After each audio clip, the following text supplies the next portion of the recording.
بسم الله الرحمن الرحيم الحمد لله رب العالمين الحمد لله الذي علم بالقلم علم الإنسان ما لم يعلم والصلاة والسلام على محمد وآله وسلم اللهم صل على محمد وآل محمد لا سيما على مهدي هذه الأمة وطاووس أهل الجنة الحجة ابن الحسن الأسكري أرواحنا فداء ولعنة الله على أعدائهم أجمعين من الآن إلى قيام يوم الدين. قال مولانا علي بن الحسين صلوات الله وسلامه عليه: اللهم اجعل نفسي مطمئنة بقدرك راضية بقضائك مولعة بذكرك ودعائك محبة لصفوة أوليائك. Throughout the holy nights of Shahr Ramadan, I was blessed with a number of brothers and sisters listening from different parts of the world in being able to discuss different lines and analyze different statements and lines from the ziyarah known as Ziyarat Ameenullah, where Imam Sajjad alayhi salam is performing the ziyarah of his grandfather, Amirul Mu'mineen salamullah alayhi. And we were lucky and we had the tawfiq from Allah subhanahu wa ta'ala that we were able to discuss two different parts of the ziyarah, and we got to the third part. And this third part, as I mentioned previously in previous lectures, was when Imam Sajjad alayhi salam, after performing the ziyarah of his grandfather salamullah alayhi, changes his tone of supplication into a dua. From a ziyarah he changes into a dua, and he asks Allah subhanahu wa ta'ala for 13 things. And we discussed some of these 13, some of the first few in our previous lectures. For example, Imam Sajjad alayhi salam says, Allahumma ij'al nafsi mutma'innatan biqadarik radiyatan biqada'ik. Oh Allah, allow my nafs and soul to be at peace and with tranquility in that which you decree and that which you have destined. And oh Allah, allow my nafs and my soul and my existence to be mula'atan bidhikrika wa du'a'ik. May my nafs and myself always be running towards your remembrance and your supplication. And the statement we come to analyze tonight, the dua of the Holy Imam, is when the Imam then says, muhibbatan li safwati awliyaik. Allow my soul and nafs to be loving, i.e. allow me to love your close friends and servants and those that have been chosen by you, those who are known as awliya of Allah subhanahu wa ta'ala. And how better for us to spend these nights of Layal al-Qadr and the last 10 nights of Shahr Ramadan discussing this. Why? Because often people have the question in their minds when it comes to these holy nights: what should I ask for? In Layal al-Qadr, what should I supplicate for? And what best way to answer this question? By looking at those 13 things that Imam Sajjad alayhi salam himself asked for. For this, of course, was for us to take heed and guidance and to realize how I should do dua and what I should do dua for. The Imam very interestingly says, allow me to have love for your chosen servants, for your chosen friends. Now, of course, Imam Sajjad alayhi salam is part of those chosen friends. For when we say awliya of Allah subhanahu wa ta'ala, we mean the anbiya, the mursaleen, the ma'soomeen, the a'imma of Ahlul Bayt, all of these infallibles.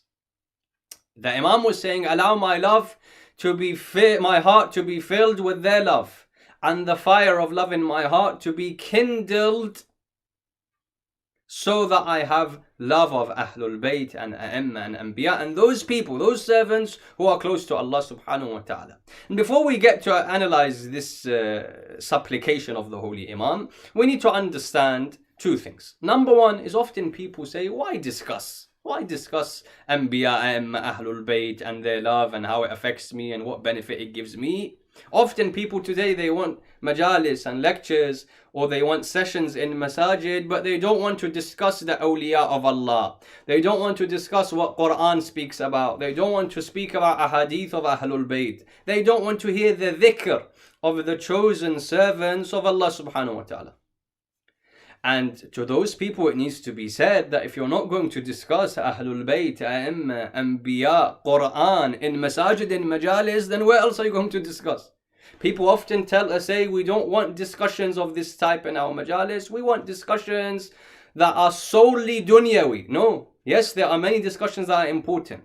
But it's also vital that a person spends some of his time whilst in masajid, whilst in majalis, whilst in gatherings, discussing the lives of these infallibles, the qualities that Allah subhanahu wa ta'ala gave them, and trying to ensure that the love of these individuals is in our hearts. Which is why the Imam himself asked Allah subhanahu wa ta'ala, increase my love for those awliya of Allah subhanahu wa ta'ala. So this is the first point to mention, that it's important that we spend time. Yes, there are issues that exist that also need to be discussed, but we should also spend time discussing the awliya of Allah subhanahu wa ta'ala and what qualities they had that made them beloved in the eyes of Allah subhanahu wa ta'ala. The second thing we need to understand before we enter into this discussion is that love of awliya of Allah subhanahu wa ta'ala is of different types. Love of Allah subhanahu wa ta'ala's chosen servants and friends is ala anwa'in wa ashkal, is of different types. Which one was the Imam speaking about? Sometimes I love Allah subhanahu wa ta'ala's servants because of my own benefit, that which I gain personally from loving them. I mention Ahlul Bayt, I mention A'imma, I mention Anbiya because I want my du'as to be answered. Sometimes the only reason I recite a Ziyarat or mention the name of one of the A'imma or call out Sahibul Asri wal Zaman Salamullahi alayhi is because I have a du'a, a problem that I wish to be answered. This love we're not talking about. Ulama, when they analyze this statement of Ziyarat Ameenullah, they say the love that is being spoken about is the love for the chosen servants of Allah because of Allah. The only reason I should love them is because Allah loved them. Allah told me to love them because they were close to Allah subhanahu wa ta'ala. Not that the only reason I mention them is because I wish to solve my problems. This is one of the benefits I get from loving them, but this isn't the reason why I love the awliya of Allah subhanahu wa ta'ala. When it comes then for us to analyze this statement, we wish to do so by looking at two different discussions very quickly. And again, I say these discussions need a lot more time, a lot more detail, but just some snippets and indications. The first question that comes is why? Why does Imam Sajjad say, allow me to love your close servants? And why does Allah subhanahu wa ta'ala reiterate this? إن كنتم تحبون الله فاتبعوني يحببكم الله. If you love Allah subhanahu wa ta'ala, the only way you can love him is by following the Prophet of Islam, having ita'ah of the Prophet of Islam, loving the Prophet of Islam. So why was it that Allah subhanahu wa ta'ala and A'imma and Ahlul Bayt said we have to have love for the awliya of Allah subhanahu wa ta'ala? Why? And the second part of the discussion is what benefits does a person get and gain from this love of the chosen servants of Allah Azza wa Jal. In regards to the first issue, we see a number of reasons why. A number of reasons why it makes sense for me to ask on nights like this for Allah to increase the love that I have for His chosen servants. For example, often you have in your life, you have a friend. And as the nature of the human being is, one person then knows another person, that person knows another person. Human being is a social human being. And often you realize in your life that once, because of one friend, you end up meeting 2 or 3 or 4 other people that you would otherwise never have met. And sometimes what takes place in your life is that you meet one person and that friend of yours introduces you to someone else that completely changes your life, has such a great impact on your life. And if you hadn't been introduced to that person, your life wouldn't have been the same. And so you're thankful to who? Your original friend who introduced you to that second person. Bidun tashbih, this is similar to the role of these awliya of Allah subhanahu wa ta'ala. Without Anbiya, without A'imma, without Ahlul Bayt and Ma'sumin and Az-Zahra alayhim as-salam and all of these individuals, I could never understand and recognize Allah subhanahu wa ta'ala. These were those people that showed me who Allah subhanahu wa ta'ala was, placed Allah subhanahu wa ta'ala's ma'rifah in front of my eyes. Without them, I would never have been able to understand who Allah subhanahu wa ta'ala is. Which is why the Imam says, ask to increase your love for us, Ahlul Bayt, for A'imma, Anbiya, Ma'sumin, for they were those that took you straight to the doorstep of recognition of Allah subhanahu wa ta'ala. And I'll give you one very beautiful example. Allama Ameeni rahmatullah alayhi, the author of the book Ghadir, very well known book and very well known author and alim. Allama Ameeni often used to have debates, ilmi discussions with ulama of different madhahib and different sects. On one occasion, he was discussing لعله with one of the ulama and scholars from Egypt, and the discussion was through correspondence and they were writing letters to each other. The discussion was on the infallibility and ismah of Ahlul Bayt and Imams. So Sheikh Amini of course mentioned that we believe all of our A'imma, all of our Ma'sumeen are infallible at the highest level of infallibility, and these are the proofs that we have. As they were in correspondence, when the alim from the other madhab asked him for one proof, give me one proof. You say you have many proofs, give me one proof that your A'imma are infallible. And so Allama Amini rahmatullah alayhi, all he does is he sends that person one book. Sends him one book. That alim, he says that I received that book from Allama Amini at the time of Maghrib, and I spent from Maghrib until Fajr reading that book, that I finished it in one night.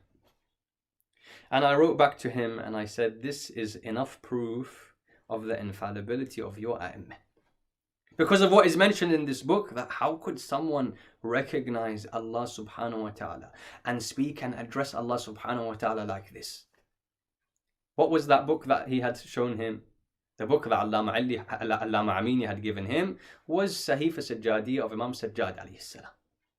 That fil waqi', in reality, if you look at the supplications that you have, Dua Abu Hamza Thumali, if a person just ponders even on a few parts of Dua Abu Hamza Thumali, that which philosophers and scholars and ulama of logic and mantiq, that which they try to discuss and go into, and theologians try to discuss in pages and pages and books, Imam Sajjad alayhi salam mentions in one line, Bika araftuk wa anta dalaltani alayk. So much ma'rifah, so much knowledge of Allah subhanahu wa ta'ala found within these supplications, found within Dua Kumail mathalan. The first reason why I was told to love them is because they took me to the doorstep of recognition of Allah subhanahu wa ta'ala. They showed me how to supplicate. They showed me how to get as close to Allah subhanahu wa ta'ala as possible. The second reason why, and there are many, just to mention a few, the second reason why is of course because Allah subhanahu wa ta'ala often will grant my supplications because of them. And as I said, this isn't the reason why I love them. This is one of the benefits I get. One of the benefits I gain is that Allah subhanahu wa ta'ala often will answer my supplications because of these individuals. And I mentioned some of those riwayat in the previous discussions. And even ayat of Quran, وَلَوْ أَنَّهُمْ ظَلَمُوا أَنفُسَهُمْ جَاءُوكَ فَاسْتَغْفَرُوا اللَّهَ وَاسْتَغْفَرَ لَهُمُ الرَّسُولُ لَوَجَدُوا اللَّهَ تَوَّابًا رَحِيمًا. The Quran beautifully mentions, if they have committed sin and they come to you, Ya Rasulullah, they ask Allah for forgiveness, and Ya Rasulullah, you also ask for their forgiveness, Allah is Tawwabun Rahim. Allah will be merciful upon them. The Prophet of Islam, for example, Quran al-Kareem says, مَا كَانَ مُؤَذِّبُهُمْ وَمَا كَانَ اللَّهُ لِيُعَذِّبَهُمْ وَأَنْتَ فِيهِمْ. Whilst you are there, Ya Rasulullah, we won't punish them. Because of the awliya and because of love of awliya of Allah subhanahu wa ta'ala, many of my supplications Allah answered. Many bounties Allah gave to me because of loving them. So why not ask on this night to increase that love that I have for Sahib Zaman and A'imma of Ahlul Bayt alayhimus salam, so that I am showered by those bounties of Allah subhanahu wa ta'ala. The third reason we find why someone would love or should love the awliya of Allah subhanahu wa ta'ala, safwat awliyaik, is because the human being naturally goes towards that which is beautiful, that which is good. Your heart loves to go towards that which is good. And so why would my heart then not go towards those individuals who had the best of character out of all of human beings, out of all of mankind? No one had a character.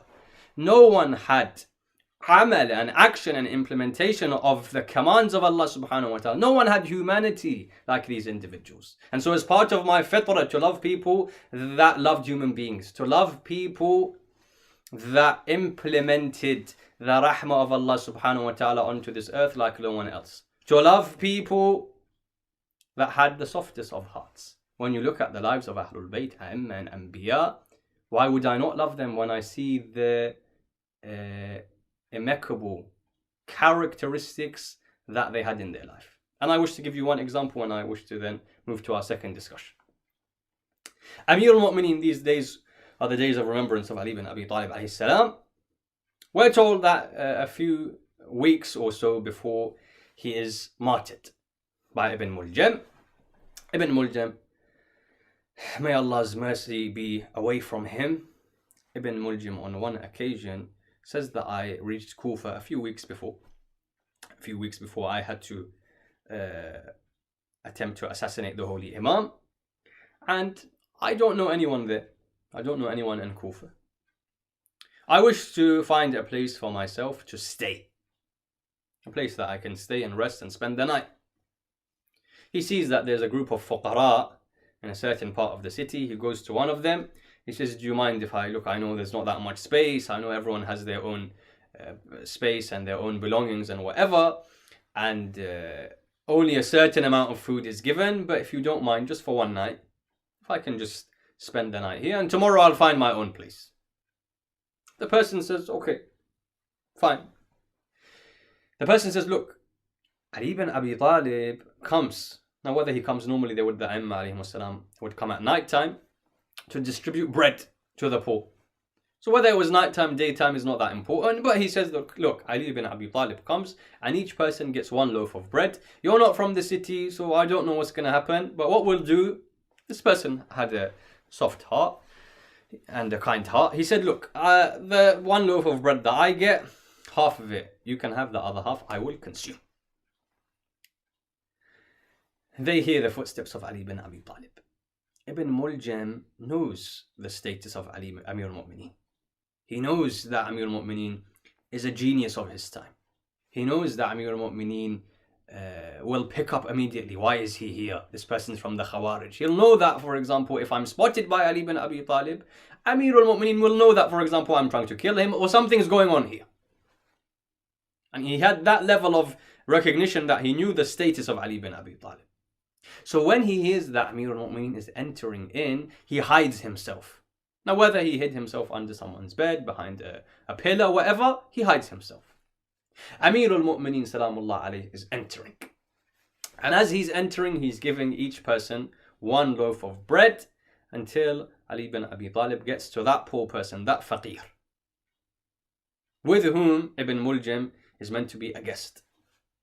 And Ali ibn Abi Talib, with the ilm al-ghayb that he has been given by Allah subhanahu wa ta'ala, he places 2 loaves of bread next to that person.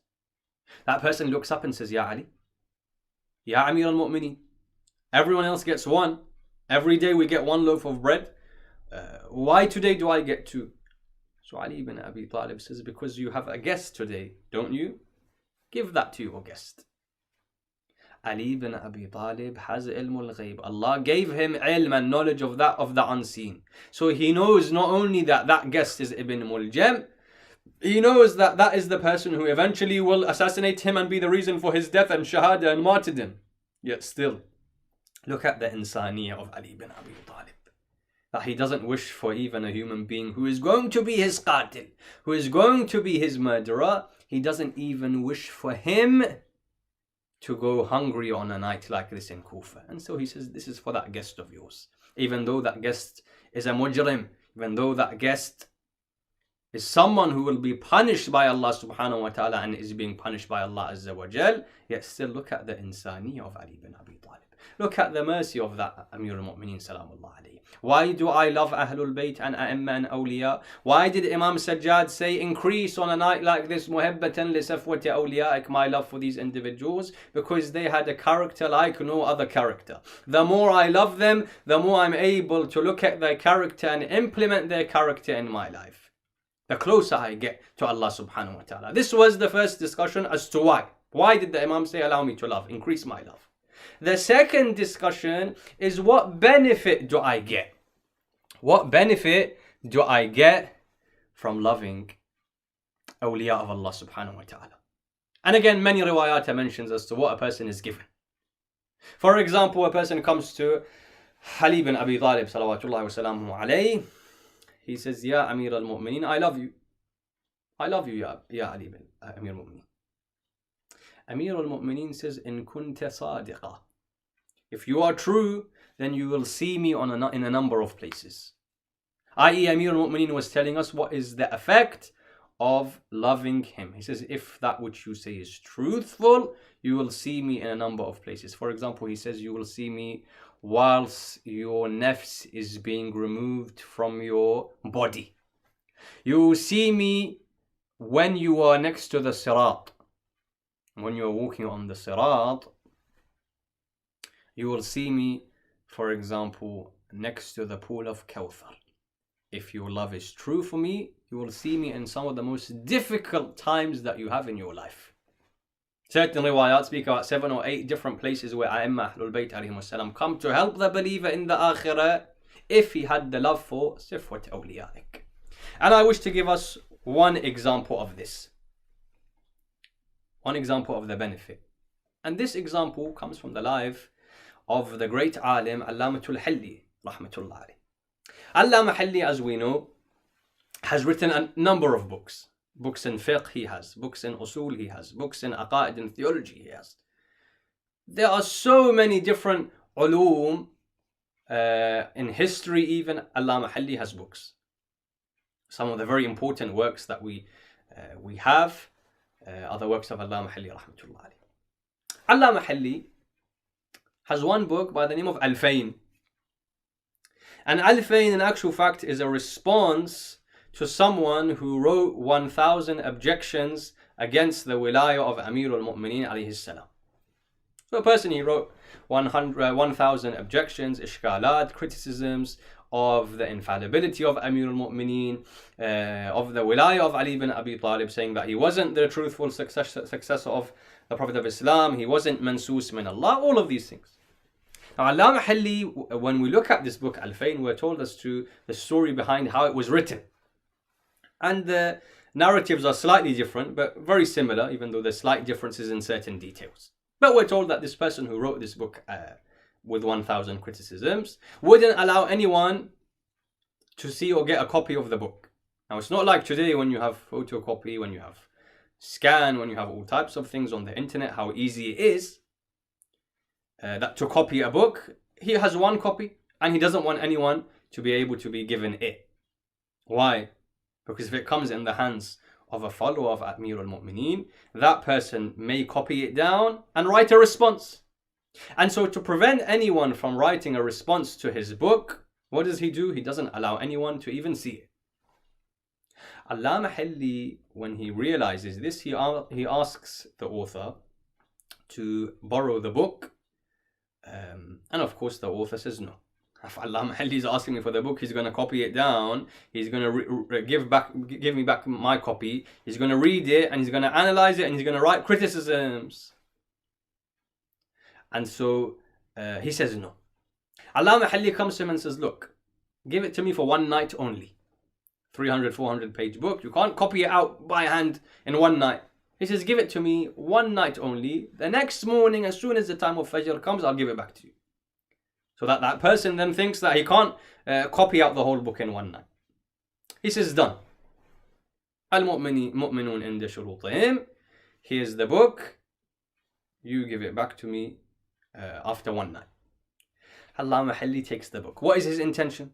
He didn't tell that person, I'm not going to copy it down. What's his intention? To copy down the whole book so that then he can write the answers to the criticism that he has posed, this person has posed against Amir al-Mu'mineen salamullah alayhi. And this is part of the muhibbatan li safwati awliyaik. The love that Allama Hilli had for Amir al-Mu'mineen and his wilayah and the wilayah of Ahlul Bayt alayhim salam. So, he starts copying out as much as he can. Allamatul Hilli was a human being after all. After a few hours of copying and writing by hand, he falls asleep. And now there's different, as I said, different details as to how this story is mentioned. Some say that just before he falls asleep or just as he wakes up, he sees a certain Sayyid who enters into his room where he was writing, and the Sayyid sits down, and that Sayyid helps him finish copying of this book. Others said no. Others that quoted this event in history said that no, he fell asleep, and when he wakes up, when his eyes open, he sees, or he's in regret. I had promised him one night only, and I fell asleep after 2 or 3 hours. I only, for example, copied a quarter of the book, half of the book. How can I write a response if I haven't copied it completely? Until he looks at the pages that he's written and he sees that somehow all of the book has been copied out completely.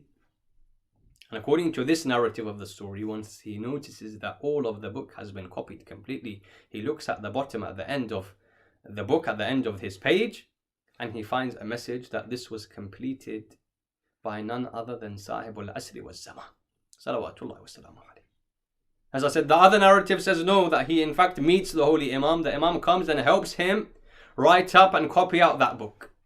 Allama Halli then gives the book back to the alim, the Sunni alim, and he writes a response. That person wrote 1,000 criticisms against the wilaya and infallibility of Amir al-Mu'mineen. Allama Halli Al-Fayn writes 2,000 proofs from Quran, from the Aql, what it may be, 2,000 proofs of the wilaya of Ali bin Abi Talib. My discussion was, how does love for Safwat Awliya'ik give you benefit? When he dies, Allamatul Halli, he comes into the dream of his son Fakhrul Muhaqqiqeen, and he tells Fakhrul Muhaqqiqeen what took place with him in the questioning of the Qabr, Al-Kitab wal-Hisab. Fakhrul Muhaqqiqeen says, "Oh my father, which things did you see benefited you the most?" And we have many riwayat even that are similar to this. Which things benefited you the most in the akhirah? Which things did Allah subhanahu wa ta'ala reward you the most, and you were given the bounty of Allah and mercy of Allah subhanahu wa ta'ala the most for? He says, "Oh my son, 2 things. Number 1, Al-Fayn, the book that I wrote. Why? Because it was a manifestation of his love for Safwat Awliya'ik." He says, number 1, Al-Fayn. Number 2, Ziyaratul Husayn alayhi salam. One of the greatest things I get for having love for these chosen servants of Allah subhanahu wa ta'ala is not only does Allah help me in the dunya, Allah helps me in the akhirah. And that's why it is fil waqi' a tragedy, in reality a tragedy, that Layali al-Qadr go, the nights of Shahr Ramadan go. And so many of us forget to ask Allah subhanahu wa ta'ala to increase my love, especially for Sahibul Asri wa Zaman. Increase my love for Sahibul Asr.